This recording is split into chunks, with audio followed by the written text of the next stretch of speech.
Guyana, South America. A land covered in rainforest that's unexplored and under threat. If we're concerned about species loss, we should be concerned about keeping the forests intact. For the last 3 weeks, an international team of scientists and filmmakers has been cataloguing the animals that hide in this wilderness.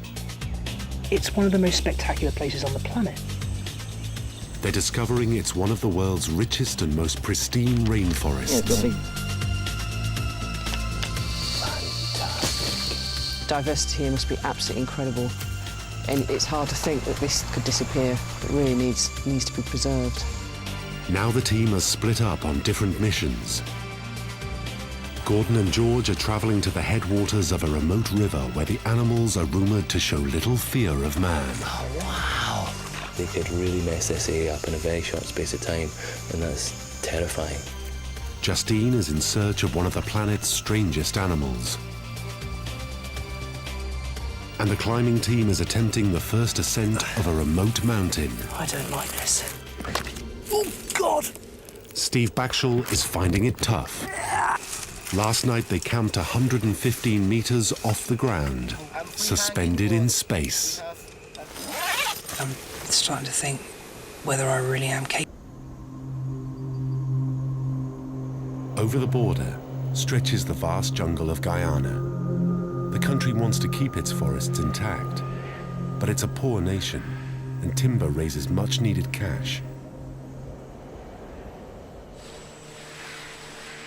Team members Gordon Buchanan and George McGavin are heading to an area that is today remote, but could soon be opened up for logging. Their destination, the headwaters of the remote River Rewa. Ahead of them, mile after mile of ferocious rapids. Oh, wow. Well, that's quite fast. It is tough, actually, just getting your head around this concept of using the river as a means of getting around. And then suddenly you hit this big barrier, and if we want to go on, we've got to do some heavy grafting to get over. The wildlife of the upper reaches is protected by these treacherous falls. The few fishermen that have ventured past have returned with stories of animals that show little fear of man.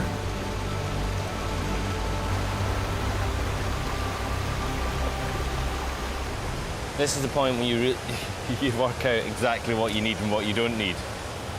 Now, we've got 3 boats, 3 engines, 3 engines. all the fuel, all the food, all the kit. It's a lot of stuff. It's a lot of stuff. They're not the only ones trying to climb the Cascades. There are literally tens of thousands of small fish here, and they're all heading, this is a holding area, and they're all heading up this tiny crack here. It's the only bit on the falls which they can actually, you know, leap up. I've never seen anything like it. Well, you wouldn't stop here. Wow. Goodness. Look at that. That is just unreal. Poor thing, they're just absolutely pooped. George and Gordon are faring little better.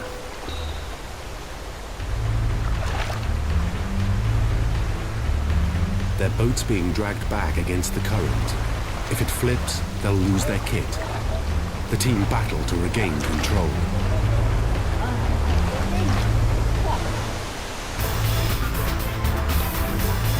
Somehow, they manage to hold on.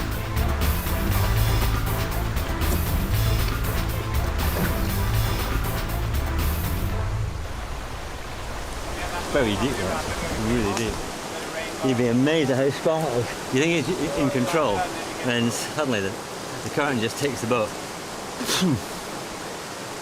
Yeah, you really have to be careful out there. There are 3 sets of falls. Every item of kit must be hauled over land. The support team consists of an ex-military medic, 1 cook, 5 boat drivers, and a jungle guide. Who's got a machete?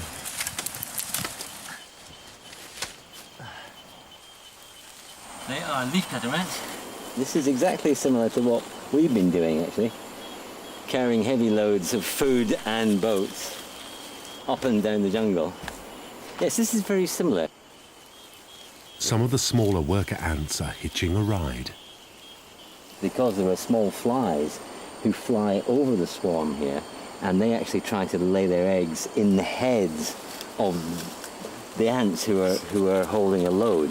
And so what's evolved is this very smart trick where the very smaller workers actually sit on the leaf load and fend off the flies as they come in. So it's a really smart trick. And if you see an ant which has had a fly egg in its head, the fly egg hatches and grows inside the head, and eventually the ant's head just falls off, just drops on the ground and rolls away, and a fly hatches out of it.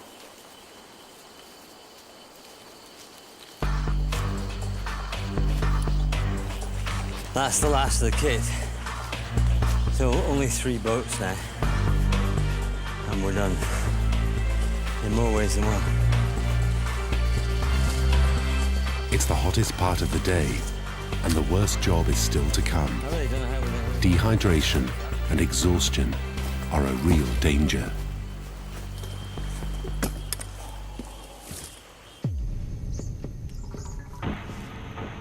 Steve has climbed some of the world's highest mountains, but this first ascent of Mount Apwigma is pushing his technical skill and stamina to the limit.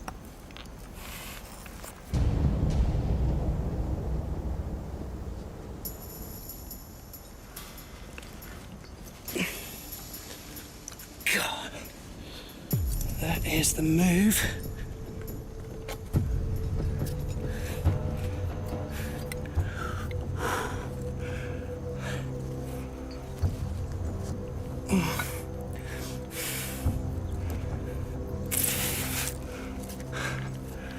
Got no foothold.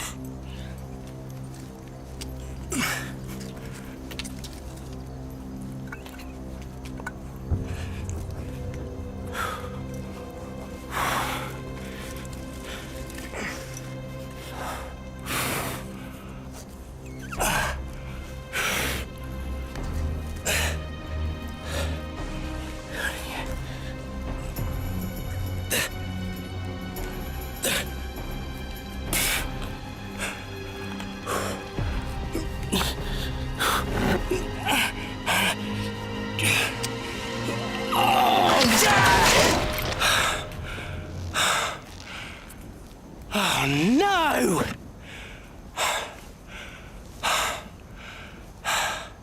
You all right, Steve? I just came off, sorry John. Can you get on again?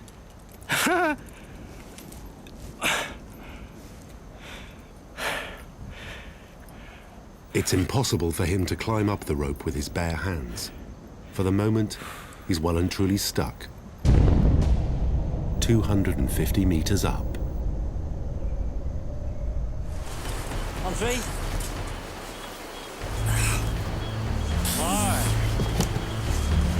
1, 2. George and the rest of the team have been dragging their kit for 4 hours. This final boat is the heaviest. That's a good one. Nearly at the top. Steady, steady, steady.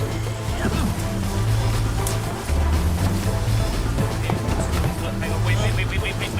Whoa. At last, they've made it. Hey! Reaching paradise was never going to be easy.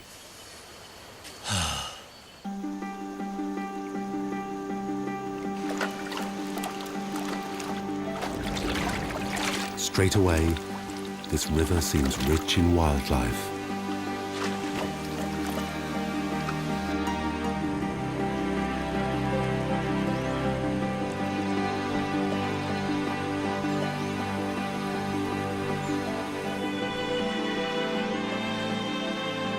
Was that what I thought it was? A giant otter? Yeah, they're right there. Down he comes, lovely. Look, there. Oh, fantastic. Oh, there's 3 of them. Giant otters make a beeline for the water to check out the strangers. So what, we're only 2 hours on the rewind. We're already seeing big, classy animals. Yeah. Absolutely. This is really unspoiled. What a thrill to be, what, 15 feet from a giant otter. None of the animals seem concerned about the newcomers. Because that's the first time I've actually seen them in full colour in the sun, because they're always flying overhead, so all you see is a dark shape. So if you don't actually see them in the sun, you don't get that fantastic blue and gold. They are stunning. Really beautiful. Wingspan about that, Gordon? Yeah, they're big. Big birds. They're a Head to parrot. tail. Parrot species, and it's the one that sort of pirates most frequently have on their shoulders in cartoons. Gordon lad. They don't speak. Since George and Gordon visited this area, plans have been announced to log some of the trees in the forest. The future of the wildlife is now uncertain.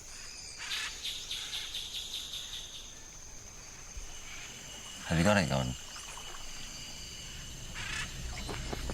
They could be the last biologists to record the animals in the forest's pristine state.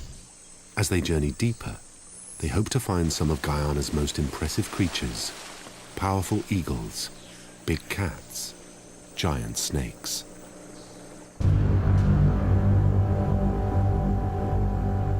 Now I'm in a real quandary. Steve is still dangling 250 meters up in thin air. The team is preparing to get him back on the rock face.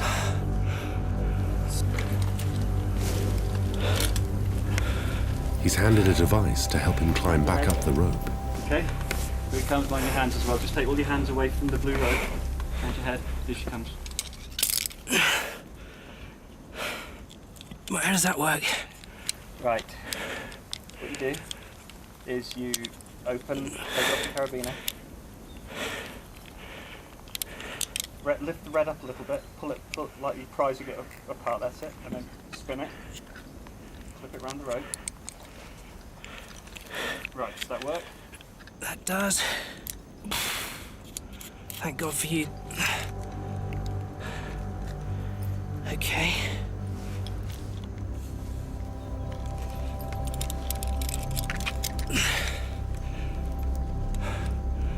Steve's troubles aren't over yet. The safety rope is the team's lifeline. They must avoid it snagging on the sharp rocks. The rope's rubbing really, really badly above me. Oh, that's going to ping. I'm sorry, Keith, I might swing into you if that happens. No problem, I'm well anchored.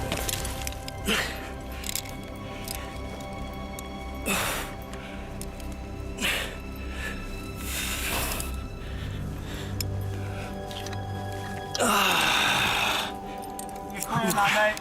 Everything's cool. Well done. They can't afford another setback. The more time they spend climbing, the less time they'll have to explore on top.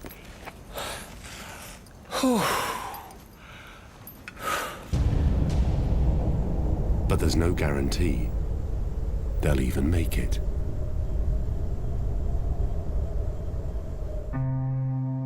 "270 miles to the southeast, forest gives way to natural grasslands.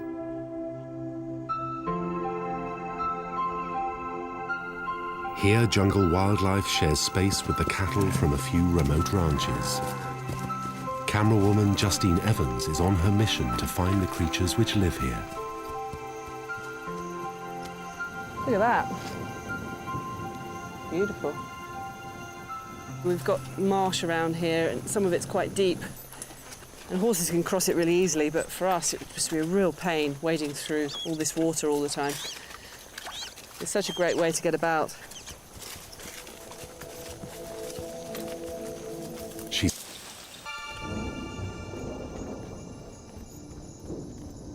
Tonight, Justine will camp out on the grassland.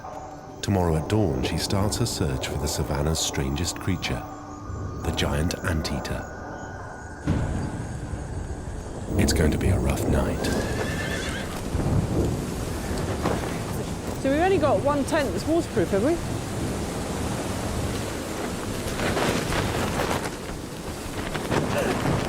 The tents have got no outer sheets. There's no way of holding them down. It's all a disaster. Everything's in here. I don't know what we're going to do when it pours with rain. We can't all sleep in here. We're just going to have to hide away for a while.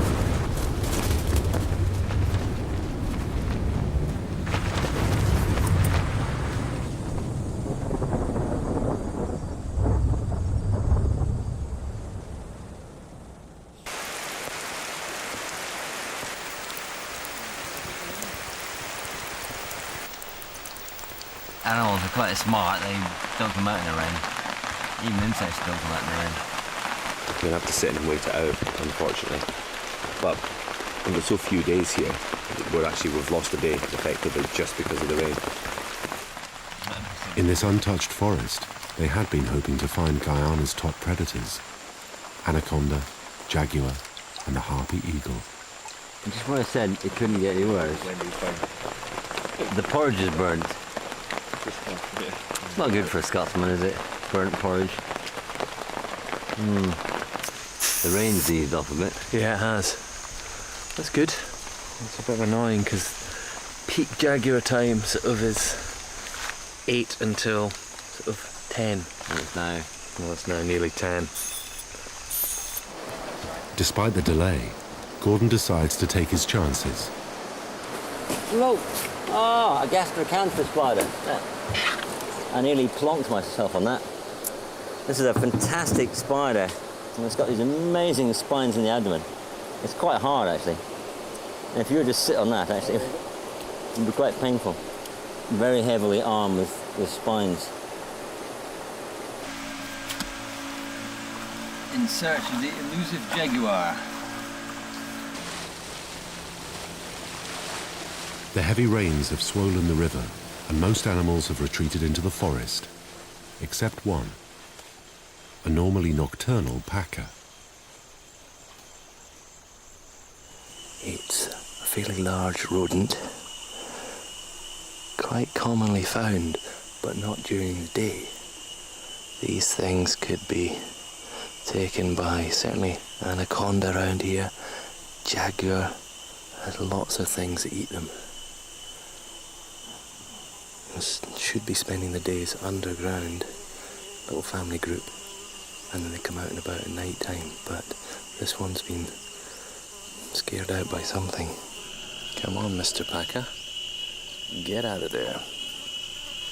Because a slippery, muddy bank on the side of a river is not a good place for a plump paca to be.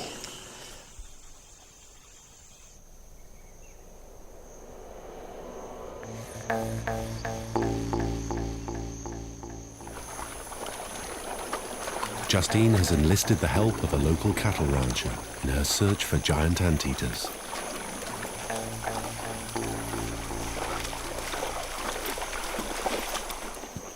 He thinks there's one roaming this area. Tie up over there. This is interesting. You can see where this termite nest has had the top knocked off it, and it's definitely an anteater that's done this. Looks like a good area. Lots of termite nests here. Orvin spotted one.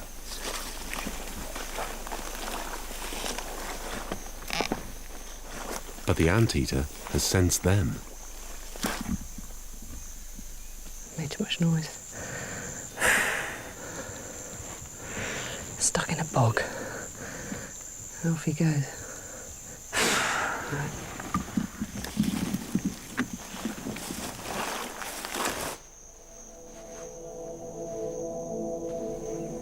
Giant anteaters have bad eyesight but a good sense of smell. She must approach quietly downwind. Fantastic.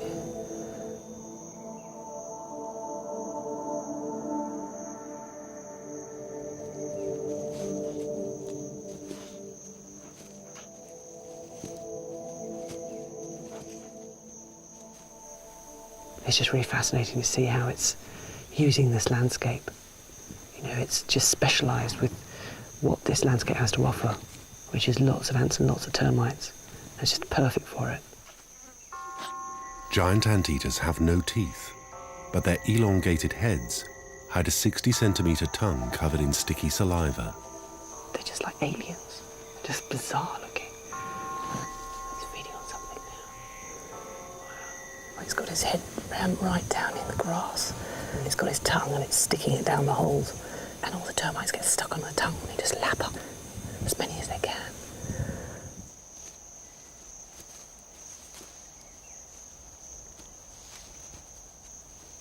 They're only walking on their 3 main toes, which are curled under. So they only pull the claws out when they're actually digging. So they're basically walking on their knuckles, which just looks weird. They're all together quite strange. Real specialists. This discovery marks the end of Justine's journey. Tomorrow she must head home. It's great to see a giant anteater. First time ever. First time I've got a shot, first time I've ever seen one. Brilliant.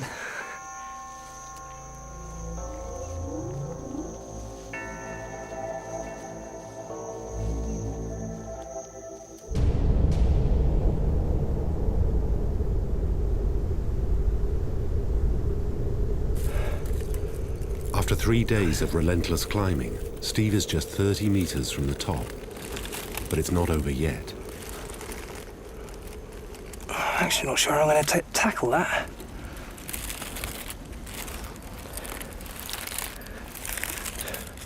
Got a foothold there, but that's another that might pay off. Oh, God!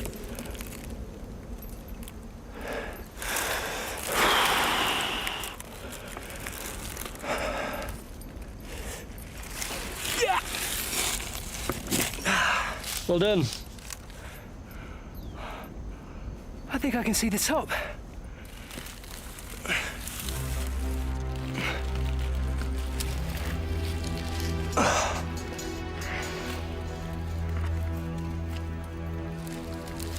The next of it's a nasty bit. Oh dear, that's all going to come off.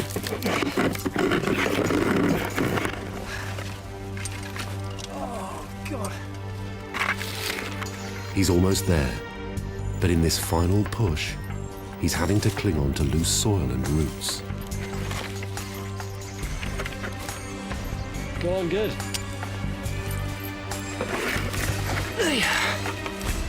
Go on. Excellent. Nice one, Steve. Yes! Yeehaw! Oh, fantastic! Steve's work as a climber is done. Now he must break through the thick wall of vegetation before he can start his search for wildlife on the summit.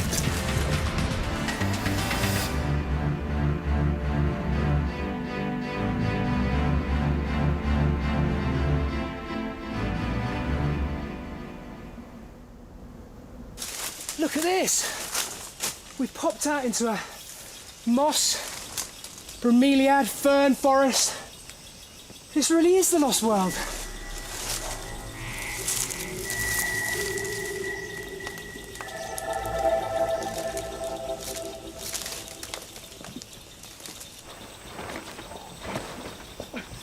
As the rest of the team searches for animals, Steve is exploring a rocky shelf above. They run in tracks. You can see there's almost like roads. These here are bird prints, but these are definitely mammal prints. Kind of polecat, a sort of medium-sized mustelid perhaps. It's something from the weasel family, which means there are mammals up here. And if we find them, they're almost certain to be a new species. They have just 3 days to track down the mystery mammal.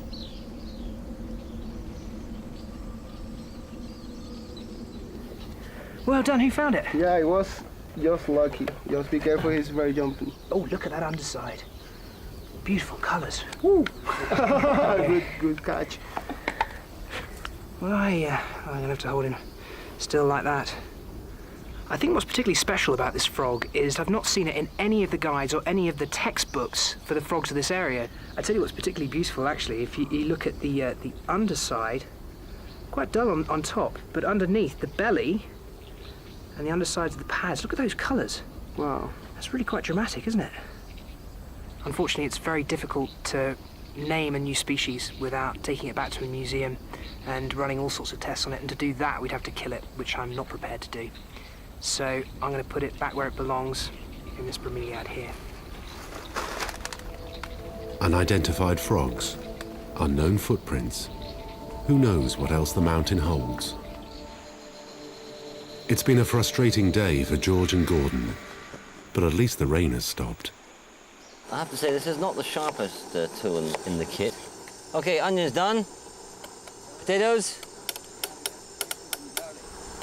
I've been fantasizing about a slow roasted lamb shank for most of last week. Oh. Before dinner, George has important work to do. After rain, insects come out. This is the first ultraviolet trap that anyone's ever set in this area.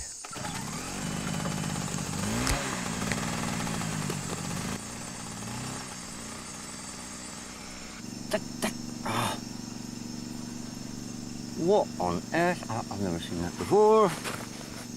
That thing there is a very strange family of bug that's not much recorded. How many things are here? I mean, 200 species? Easily. I think it'd be safe to say that at least 5%, if not 10% of them, may be undescribed. I mean, that's the fact of it. So if we could save all the forests in hot countries like Guyana, then you would immediately save over 50% of all the world's species. So that surely is, you know, worth doing. Look at that.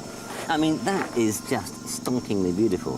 This pale ivory-coloured moth, and yet at the right angle, you see these beautiful little golden beads all around the edge there. I mean, that's just, you know, that's incredible. This is a monster. I've never seen this. Look at the size of this guy. Whoa. That is a mole cricket and a half. That's an absolute beauty. I'm in my element here, and makes all the portaging and the sweating, makes it all worthwhile. George must get some rest. He needs to be up early to search for the giant anaconda.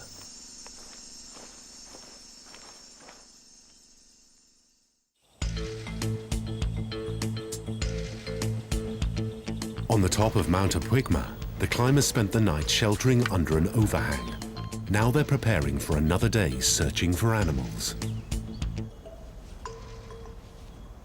All this climbing takes quite a toll on your hands.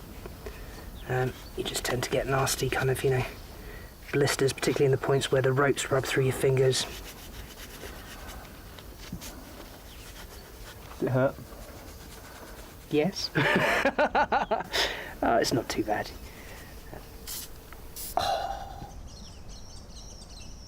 Hundreds of swifts are feeding above, watched on by their predators, falcons.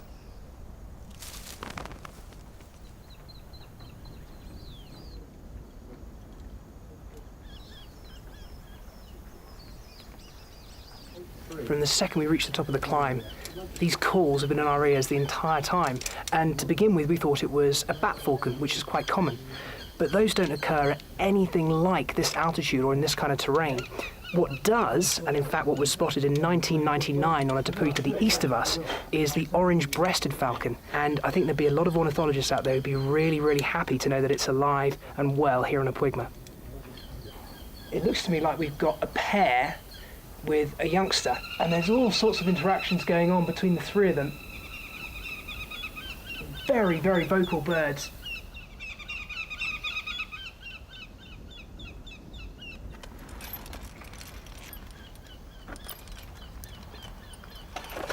As Ivan explores the cliff face, Steve is hunting for the mystery mammal. There's a great little hole down here with loads of paw prints. Would make a perfect burrow. Let's go inside with the night camera, see what we can see. Yeah, it smells quite strong in here. That kind of musty animal smell. It certainly looks like a perfect burrow for a medium-sized mammal. Oh, I can't see any. There's loads of prints, but there's no droppings.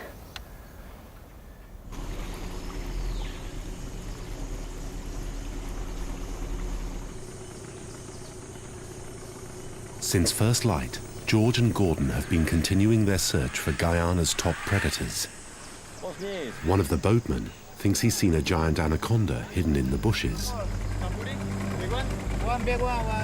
Anaconda? Anaconda? Yeah, and if he says it's a big one. It'll be big.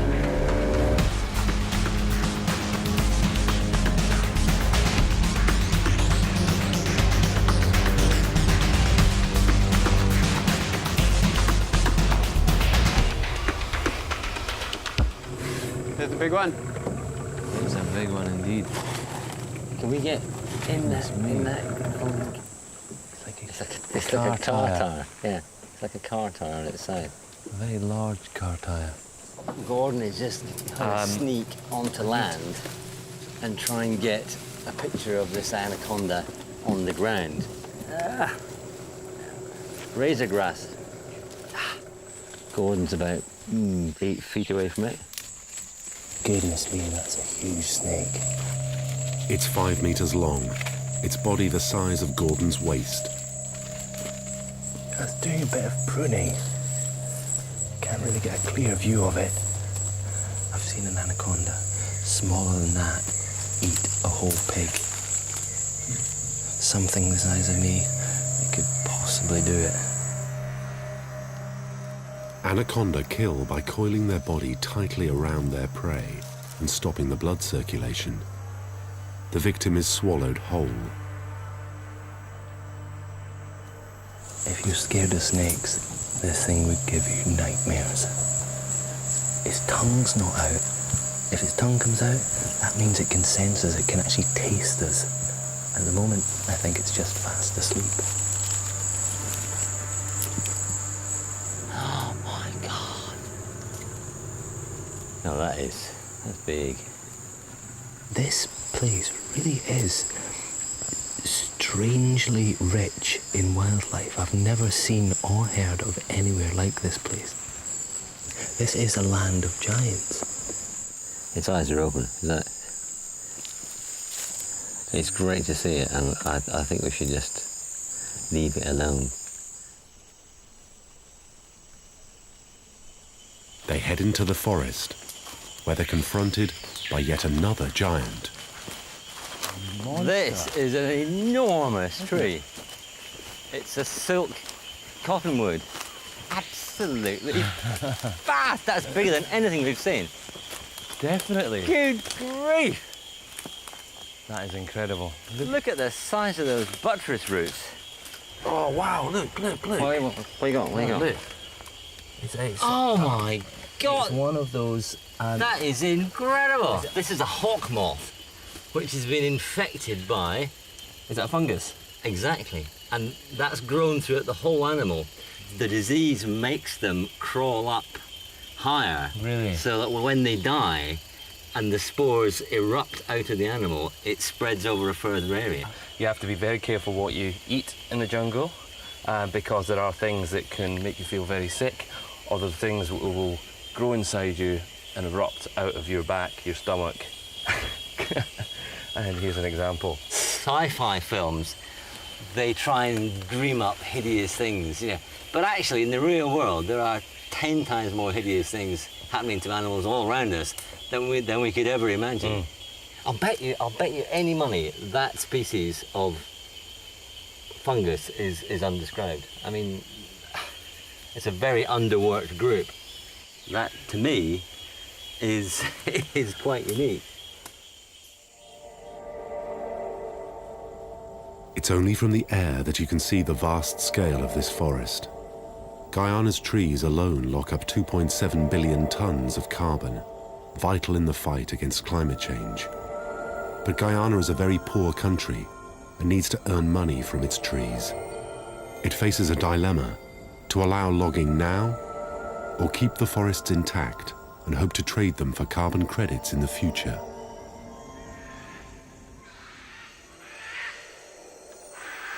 So far, this forest is untouched, but it may not be for much longer.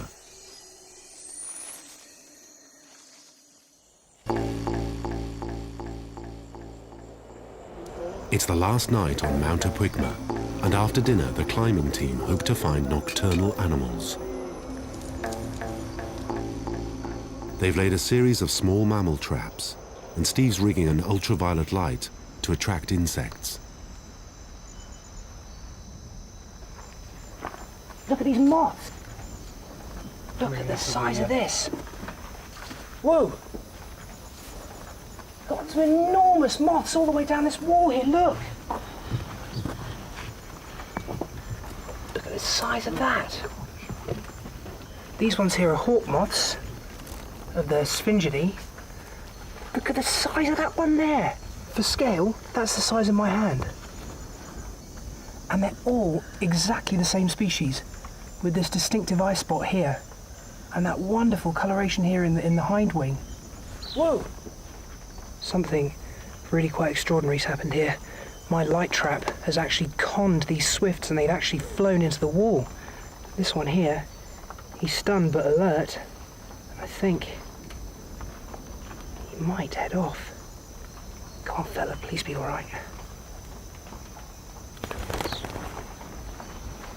Oh, thank goodness for that.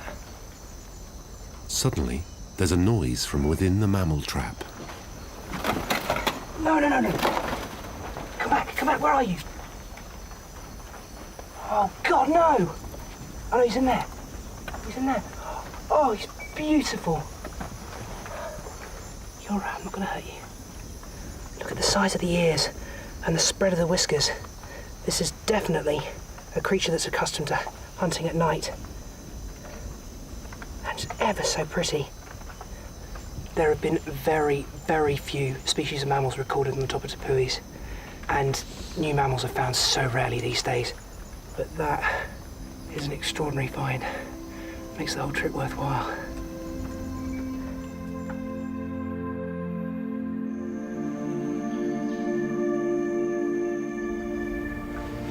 They could only bring enough supplies for 3 days. Now it's time to go home.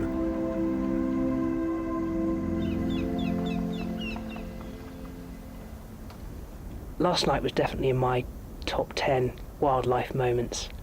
Everything happened at once, you know. First of all, the swifts, then these moths everywhere, and then we found that mouse. We've only had 3 days to do a rapid assessment of what lives up here on the top, but even so, I think we've had some major successes, and I'm sure that some of the animals we've found are new to science. But even more tantalising are those footprints we found of some unknown animal, and I just hope that someone gets a chance to come back and find out what that is. It's kind of one of the big tragedies of my life that I was born now, when it's so hard to find really wild places that people haven't been to. And it does your heart good to come somewhere like this that is not only totally undiscovered, but is so special.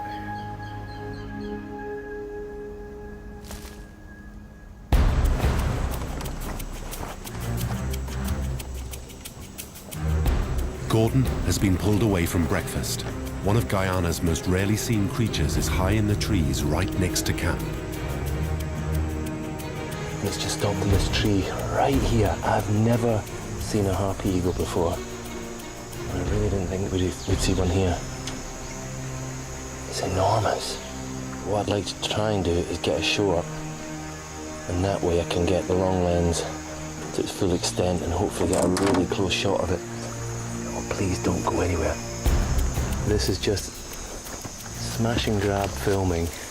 You've got to try and find a position and just get what you can, because this bird is going to fly and we're never going to see it again. Okay, to make sure everything's running. Oh wow, look at that.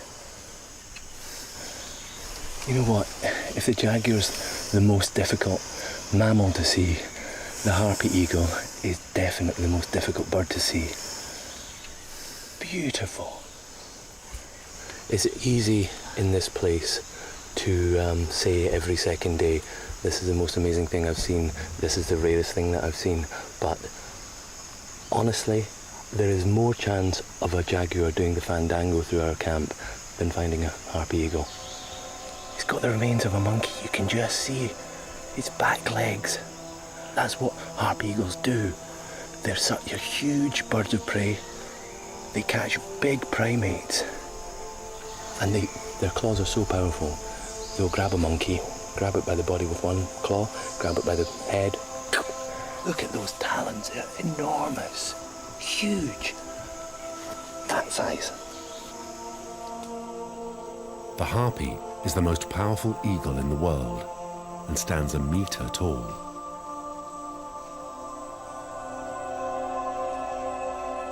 Without a doubt, this is like finding diamonds at the head of this river. The further we get away from people, there's more animals. And the fact that you've got an animal like a harpy eagle is just a good indication that there must be many monkeys here. And many monkeys mean you've got a very healthy habitat. And it's worrying that it's completely unprotected. They could really mess this area up in a very short space of time, and that's terrifying. Unreal, this is so unbelievably rare. It is the Holy Grail. Okay, it's gonna go. It's gonna go. This could be the last moments that we have with this bird. The harpy eagle is the final discovery for the team. They'll soon be heading home.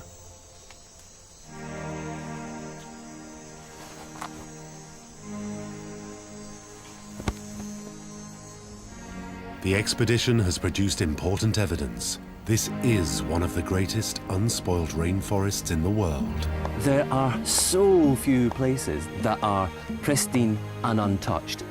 This is one of them, and personally, I think that should never change. From the treetops to its watery depths, they've uncovered new, strange, and rare creatures.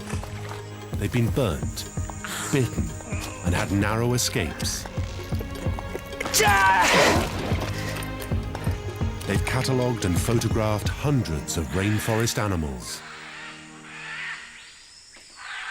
There should be room on this earth to keep 6% of the land surface area, a very small area, in which resides the majority of all the Earth's species of animals and plants.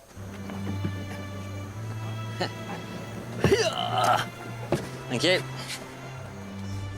For George, there's one last task: delivering the scientific report to the Guyanese president.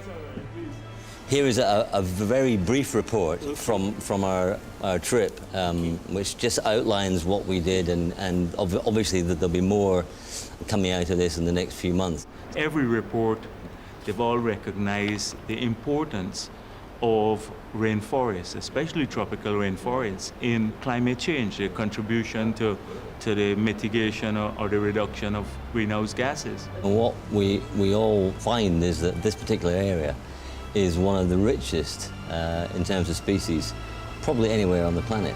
It's incredibly rich. Shortly after the team returned home, the president of Guyana made an unprecedented move.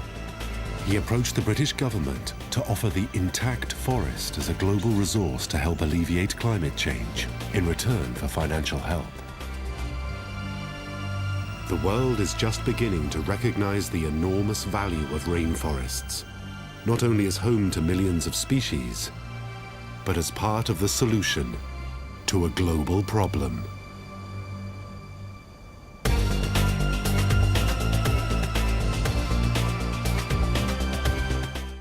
And next Wednesday, we head to the lost land of the volcano. That's at 11 here on BBC HD. Horizon investigates the link between cooking and civilization. That's tomorrow at 9. We're back to tonight and we're off on one of Wainwright's walks next.